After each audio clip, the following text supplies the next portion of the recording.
Holper now with 6 points off the bench. Nakasabi ko lang, mahirap miscourt sa half court no? Here's Tolomia from the corner. Anim ang lamang dito ng Coca-Cola with over 3 minutes remaining in the first half. And Holper very offensive-minded in this ball game. Here's Macapagal. Layo nito. Holper offensive rebound.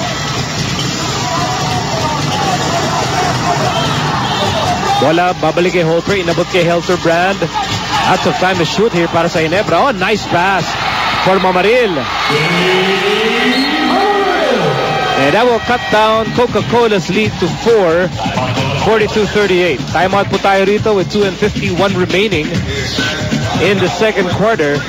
Ito, ganda nung pasa ni Holper para kay Mamaril. Bobbled the ball a bit, but not a problem. 4-point ball game for Coca-Cola. Well, Coach Tim Cohn enjoying a rare, relaxed moment. Because right now he's just a spectator.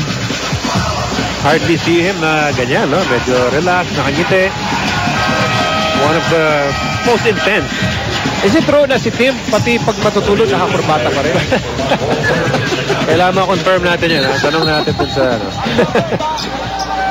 No, but I really respect Tim's decision to always wear a necktie. He said it's about it's business. Yes, so it's like the basketball court is his office. Correct. So he treats it with so much respect. Tayo lang di na kurbata ngayon. Wala. People don't respect that. Back to the ball game. Here's Di Maonahan. Open shot, and he can make that. Ilang pumasok. Furious battle for the rebound. Nakuha ng Coca-Cola. Another Catley for 3. Wala pa rin. Apat ang hinahabol dito ng Ginebra as we approach the last 2 minutes of the second quarter.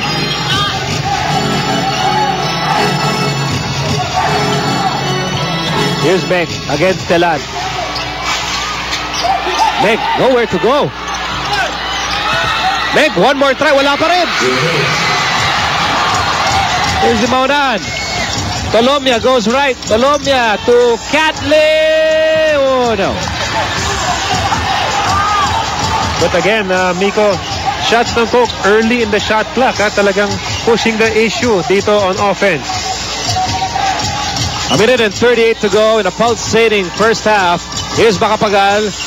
Inside the Menk. Natapik ang bola palabas. It will stay with Ginebra. They will have 8 seconds to shoot. Telan will sit down and FC Caceres is back on the floor. Kagiwa also coming in para kay Macapagal. Here's Salvacion. Almost got the shooter's bounce.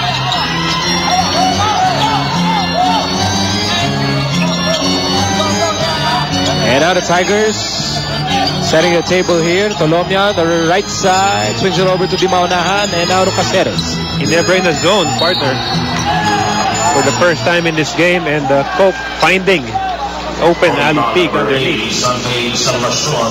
First 15 foul on the Vikings. And ito si Aris Di Maonahan recognizing right away yung depensa itong Ginebra.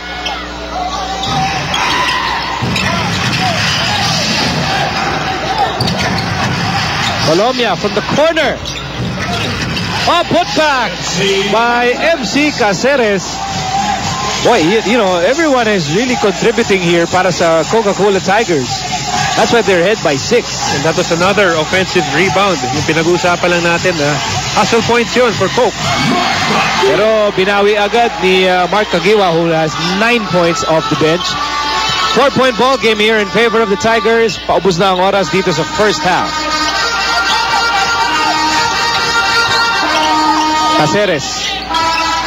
Catley on the left side. Back to Caceres. Na agaw ni Helterbrand. Helterbrand will scoot in for 2. So 2 points na lang ang lamang ng Coca-Cola with 24 seconds to go in the second quarter. At humingi ng timeout dito si Coach Vicky Favis para mapaglaruan nila ng mabuti. Itong might be the penultimate possession here. Meantime, ito, agaw ni Helterbrand and one half of the Fast and the Furious all alone for 2. And yung Coca-Cola still struggling against this zone. Itong Barangay Ginebra not having scored yet. Coach Binky probably talking to his players kung ano dapat gawin sa zona. Normally, you move the ball, try to find the gaps sa zone, Nico, and look inside when available. And for a team like the Tigers, who are on a 6-game losing skid, it's very important for them to have that lead at the end of the first half. Correct.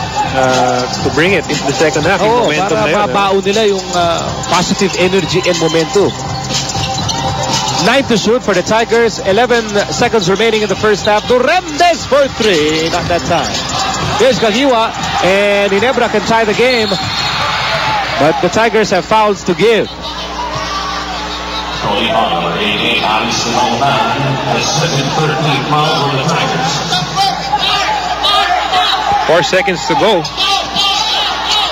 Helterbrand, that will give Ginebra the lead. And with a second remaining, Di Maonan will uncork. Well, with that PM3, lamang po ang Ginebra. And like we said, if you're Coca-Cola, you would love to have that lead at the half. Exactly what you mentioned, di ba? But JJ Helterbrand had other things in mind. Layo nun. Layo nun. And haba pa ng oras. And psychologically, malaking bagay para sa Ginebra. Going to the dugout with a 1-point lead. Yan ang halftime score. 45 for Ginebra, 44 for Coca-Cola. Atid sa inyo na San Miguel Beer Pale Pilsen, ang beer na walang katula. Sa pagpapatuloy ng ating laro, laban ng Coca-Cola and Ginebra, Ali Peak and the Tigers. Definitely hungry for a victory today. They have lost their last 6 games at yung kanilang dalawang huling laro, they have lost by an average of close to 30 points. As Ali Peak continues to make his presence felt inside. Only 7 points, but that is misleading, Joe. Yes, because he is always a threat on the post. So talagang pinagdodobola siya and he's looking for the open man. Only goes to show that to be the focal point of the offense doesn't necessarily mean na ikaw ang leading scorer. Yes, so pwede ka mag-create, no? You can play the decoy like what they've been doing from the start of the game, going to the post and having players move without the ball. Ito, watch this. Peak, look at everybody move, and then Peak will make his own move. And there's that ready double team. Peak fires and scores. Back-to-back baskets. Inside points na naman. Para dito kay Ali Peak. 9 points for him. At lamang ang Coca-Cola, 48-45. Here's Kagiwa. Salvacion. Nice pass. Rivas trying to go for the dunk. Pero sinabitan itong si long tall Rafi Rivas. Rafi Rivas had a good start, but sat on the bench for a while, Nico, and making his presence felt dito. Like you said, trying to dunk it, medyo malayo no? Pero talagang haba lang ng wingspan itong player na ito.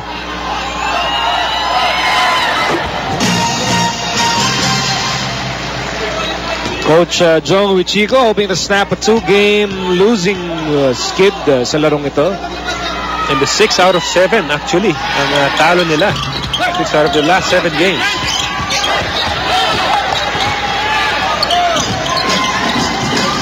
Here's Kagiwa. Ang tawag po doon ginawang asintahan itong si Mark Telan. Mark Telan babawi. And he almost makes the layup.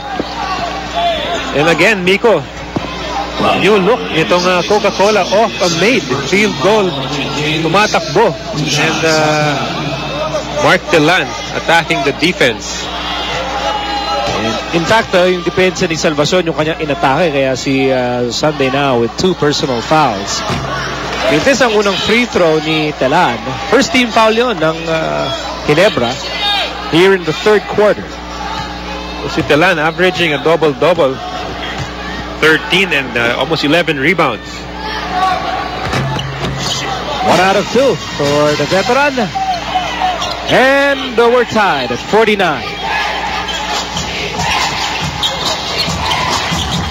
On the floor for Ginebra, Helterbrand, Menk, Kagiwa, Rivas, and Salvacion.